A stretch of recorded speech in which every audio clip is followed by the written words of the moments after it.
Hello friend, સ્વાગત છે તમારું મારી યુટ્યુબ ચેનલ ગુજરાતી કિચનમાં। આજે આપણે બનાવીશું વડાપાવની રેસીપી।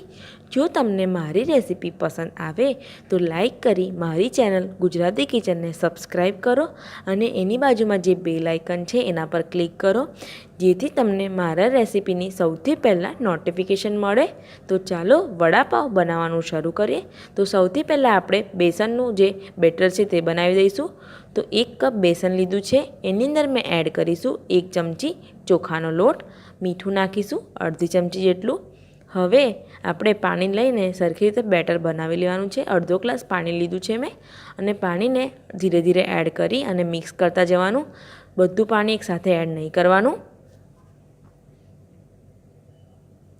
તો આ રીતે મિક્સ કરીશું, અને જે બેસનનું ખીરું છે એને સરખી રીતે મિક્સ કરવાનું, જેથી જે ગોટલીઓ ના પડે। તમે જોઈ શકો છો આ રીતે આપણું ખીરું તૈયાર છે। એકદમ જાડું રાખવાનું છે અને બહુ પતલું નથી રાખવાનું, એ વાતનું ધ્યાન રાખવાનું છે। હવે આપણે એને ઢાંકીને સાઈડ પર રાખી અને બટાકાનો મસાલો તૈયાર કરીશું। તો સૌથી પહેલાં પેનને ગરમ કરી દીધું છે। તો હવે એડ કરીશું 1 ચમચી જેટલું તેલ। તેલ ગરમ થાય એટલે આપણે હવે એડ કરીશું અડધી ચમચી જેટલી રઈ। રઈ ફૂટી જાય એટલે આપણે એડ કરીશું 4-5 કડી પત્તા, અડધી ચમચી જેટલી હિંગ નાખીશું, અને આદુ લસણ અને મરચાંની જે પેસ્ટ બનાવી છે 1 મોટી ચમચી નાખીશું, અને એને આપણે સાંતળવા દઈશું અડધી મિનિટ સુધી, અને ગેસની ફ્લેમ સ્લો જ રાખીશું। હવે અડધી ચમચી હળદર નાખીશું અને હલાવી લઈશું। જે 4-5 બટાકા લીધા છે મીડિયમ સાઇઝના, એને બાફી લીધા છે અને સારી રીતે મેશ કરી લીધા છે, તે એડ કરીશું। આ રીતે સરખી રીતે મેશ કરી લેવાનું। હવે મીઠું નાખીશું અડધી ચમચી જેટલું। બાફતી વખતે મીઠું નાખ્યું છે એટલે આપણે ઓછું જ એડ કરીશું, અને સરખી રીતે મિક્સ કરી દઈશું। તો તમે જોઈ શકો છો જે મસાલો છે સરખી રીતે મિક્સ થઈ ગયો છે। હવે 1 ચમચી જેટલો લીંબુનો રસ નાખી દઈશું, અને એકવાર ફરીથી મિક્સ કરી દઈશું। મિક્સ થાય પછી આપણે એડ કરીશું અડધી ચમચી ગરમ મસાલો, અને ફરીથી એકવાર મિક્સ કરી દઈશું।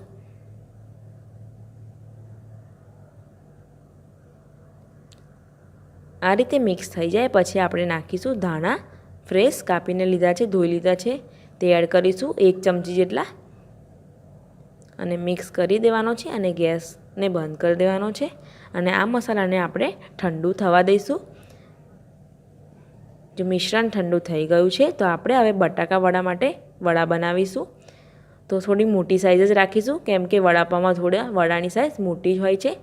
તો આ રીતે મેં આ સાઇઝથી બધા વડા બનાવી લઈશું। તો મારા જે વડા છે તૈયાર છે, અને જે આપણું બેસનનું ખીરું પણ તૈયાર છે। તેલ ગરમ કરવા મૂકી દીધું છે, એટલે તેલ ગરમ થાય એટલે આ રીતે આપણે એને ડૂબાડીને સરખી રીતે અને તેલમાં એડ કરીશું અને તળી લઈશું। તો હવે એડ કરીએ બટાકા વડા તળવા માટે। આપણે એને મીડિયમ ફ્લેમમાં જ તળવાના છે, એ વાતનું ધ્યાન રાખવાનું, અને સરખી રીતે હલાવી લેવાનું છે। તો તમે જોઈ શકો છો બટાકા વડા બનીને તૈયાર છે। હવે આપણે વડાપાવની બનાવીશું। તો આ ત્રણેય ચટણી મેં મારી ચેનલમાં બતાવી છે, તો એની લિંક મેં ડિસ્ક્રિપ્શન બોક્સમાં આ રેસીપીના નીચે મૂકીશ, તો તમે જરૂરથી ચેક કરજો। સ્વીટ ચટણી, ગ્રીન ચટણી અને જે ડ્રાય ગાર્લિકની ચટણી આવે છે લસણની, તે લીધી છે। વડાપાવને મેં કાપી લીધા છે। તો હવે આપણે એની ઉપર લીલી ચટણી નાખીશું, એડ કરીશું, એ રીતના સ્પ્રેડ કરી દેવાની છે। અને જે મીઠી ચટણી લીધી છે ખજૂર આમલીની, તે એડ કરીશું। આ ત્રણેય ચટણીની મારી ચેનલ પર રેસીપી છે, તો તમે જરૂરથી ચેક કરજો, જેથી તમને ઇઝી પડે બનાવવાનું। અને આ રીતે સૂકી ચટણી પણ એડ કરી દીધી છે, અને આપણે જે વડું છે તે મૂકી અને આવી રીતે દબાવી લેવાનું છે। આ રીતે મેં બીજા વડાપાવ બનાવી લઈશું સેમ રીતે।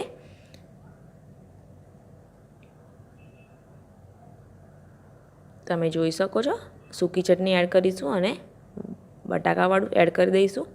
હવે આપણે એક પેનમાં બટર એડ કરીશું, અને જે આપણે વડાપાવ તૈયાર કર્યા છે એને શેકી લઈશું।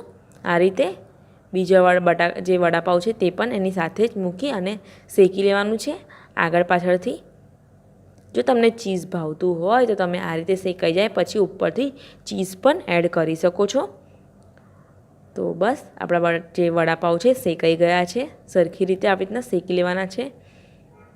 તો બસ ગેસની ફ્લેમ હવે બંધ કરી દઈશું. વડાપાઉં તૈયાર છે. જો તમને મારી રેસીપી પસંદ આવે તો લાઈક કરી મારી ચેનલને સબસ્ક્રાઈબ કરજો, જેથી તમને મારા આવા વિડીયો મળતા રહે. મળીશું નવી રેસીપી સાથે. તો આવજો.